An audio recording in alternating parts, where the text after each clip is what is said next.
운동을 공유했으면 하는 그런 바람을 담았습니다.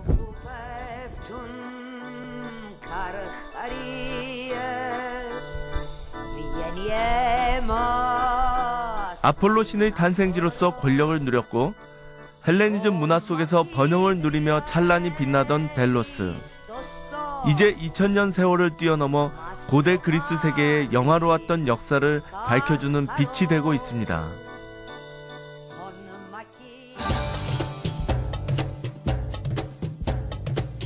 델로스를 뒤로하고 이번 여정은 그리스 본토와 그리스 남부의 펠로폰네소스 반도를 이어주는 코린토스 지역, 그리고 세계사의 알렉산드로스라는 이름을 처음으로 강하게 각인시킨 카이로네이아로 이어집니다.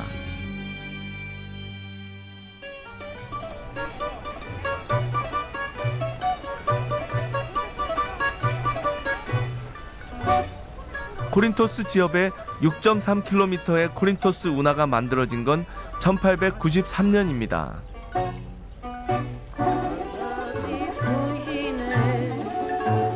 이 운하의 개통으로 아테네의 피레우스 항구와 이탈리아 그리고 발칸반도 사이에 있는 아드리아해는 320여 킬로미터가 단축됐다고 합니다.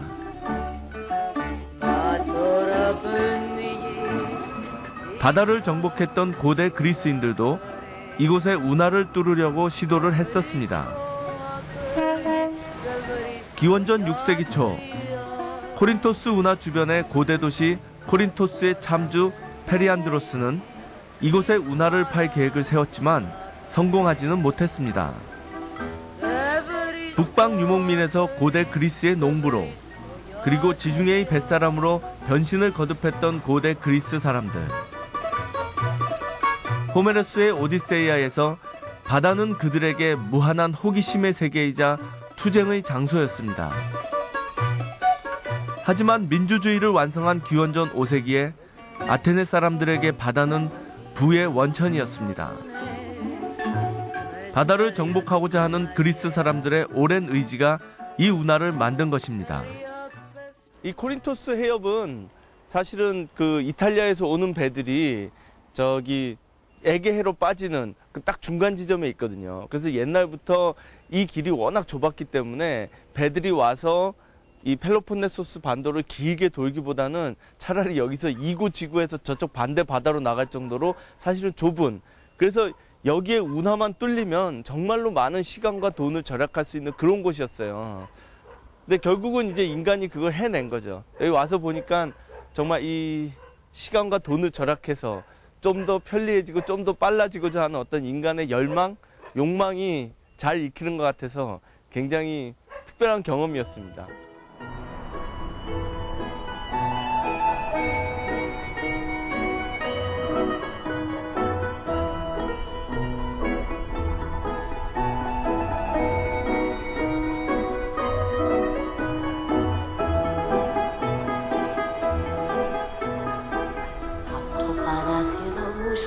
코린토스 운하만 보더라도 꿈을 실현하고자 하는 그리스인들의 의지는 정말 대단합니다. 과거 세계를 제패하고자 했던 영웅 알렉산드로스 대왕처럼 말이죠.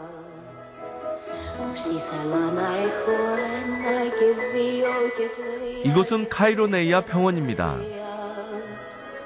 이곳에서 마케도니아가 그리스 역사의 전면에 등장하게 되죠.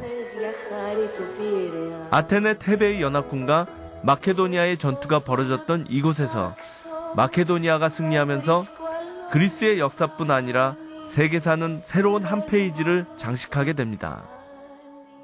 이 장소야말로 그리스의 한 시대가 저물고 새로운 시대가 시작되는, 폴리스의 시대가 저물고 알렉산더 대왕으로 대변되는 마케도니아의 패권 시대가 시작되는 그 상징과도 같은 곳입니다. 그리고 이 사자상이 그 시대를 상징하는 거죠. 이 사자상은 승자가 아닌 패자에 의해 세워진 것입니다. 당시 전쟁에서 진 테베인들이 자신의 군인들을 기념하기 위해 세운 거죠. 비애감 같은 겁니다. 슬픔 같은 것. 어떻게 보면 참 멋진 공동체, 좀 더 나은 이상향을 위해서 나아가던 어떤 이제 아테네라든지 그런 폴리스들의 시스템이 결국은 이제 무너지게 되는 계기가 바로 이곳에서 이제 결정적으로 결정이 나는 거거든요.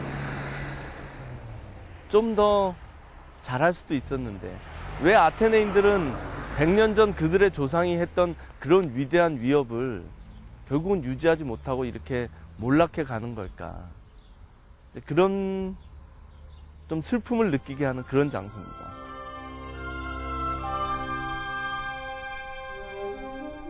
카이로네이아 전투에 알렉산드로스 대왕이 처음 참여하면서 역사의 거대한 물줄기는 방향을 바꾸기 시작했습니다.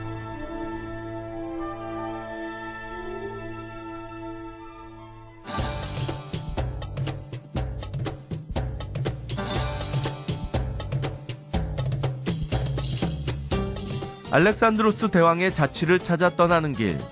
이번 여정은 테살로니키와 알렉산드로스 대왕이 나고 자란 펠라로 이어집니다.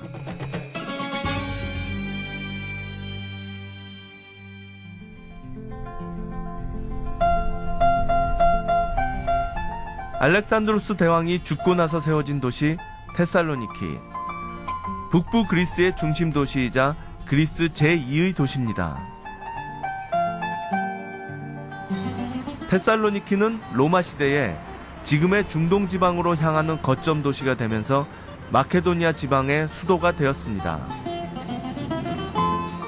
로마에 이은 비잔티움 제국 시대에는 제국의 수도 콘스탄티노플에 이어 비잔티움 제2의 도시로까지 성장하죠. 하지만 이곳 테살로니키의 영웅은 알렉산드로스 대왕입니다.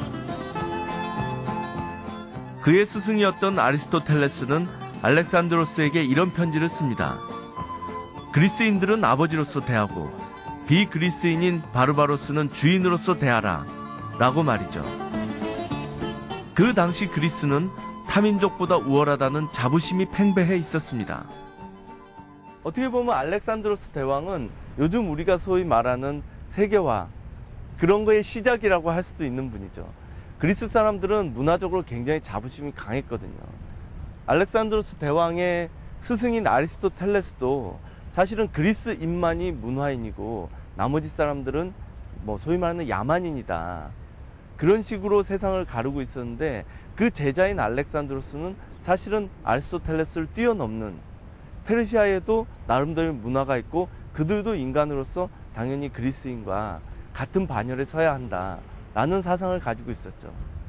당시로서는 굉장히 획기적인 사상이라고 밖에 평가할 수가 없죠.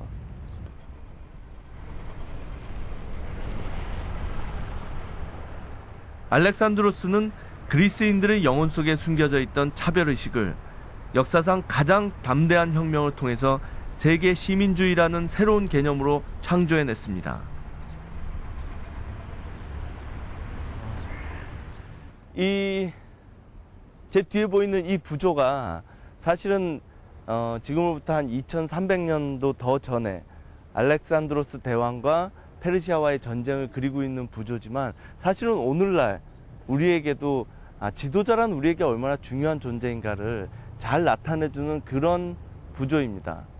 지금 이 부조를 자세히 보시면 그리스군은 그리스군대로 페르시아군을 향하고 페르시아군은